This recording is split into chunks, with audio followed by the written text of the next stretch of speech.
SEO क्या है? SEO को समझने के लिए आप सोचें कि आपके ज़हन में एक काम आया, मसलन इंटीरियर डिज़ाइनर। तो सबसे पहले आप क्या करते हैं?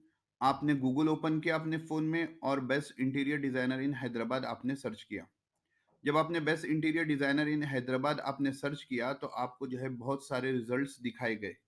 उसमें बस पेड रिज़ल्ट्स भी थे, बस फ्री के रिज़ल्ट्स भी थे। तो जो फ्री के रिजल्ट्स थे उसको आपने देखा, तो देखा तो जो है बाज़ रिजल्ट्स पहले नंबर पर हैं, बाज़ दूसरे पे है, बाज़ तीसरे पर है। इसी तरह हज़ारों जो है रिजल्ट्स आपको दिखाए गए। उनमें से जो है बाज़ 10 रिजल्ट्स जो होते हैं वो फर्स्ट पेज पर थे। तो आपने क्या किया, पहले रिजल्ट को आपने क्लिक किया और जो भी कॉन्टैक्ट नंबर मिला आपने उसको कॉल किया। तो इसी तरह हर बिज़नेस चाहता है कि गूगल में या दूसरे सर्च इंजन में वो फर्स्ट पोज़ीशन पर आएँ या फर्स्ट पेज पर आएँ। तो उसके लिए जो है एसईओ किया जाता है। एसईओ है क्या?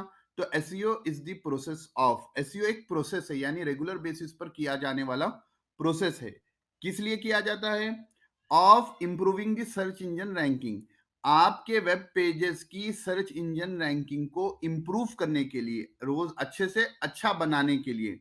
कब, किसके लिए? When people search for your business related keywords.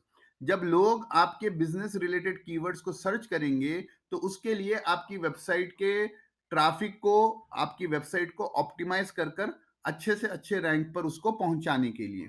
तो एसईओ से फायदा क्या होता है? ये आपकी वेबसाइट की जो है विजिबिलिटी को इंक्रीज करता है और साथ में साथ आपकी वेबसाइट की ट्रैफिक भी इंक्रीज होती है। तो एसईओ ये एक लॉन्ग टर्म प्रोसेस है, ये रेगुलर बेसिस पर चलने वाला प्रोसेस है, जिसको आप अचानक आप रोक देंगे तो आपकी वेबसाइट की ट्रैफिक फिर नीचे आ जाएगी। तो उम्मीद है आपको एसईओ समझ में आ गया होगा। इंशाल्लाह आगे एसईओ के बारे में दूसरी बातें बताई जाएगी।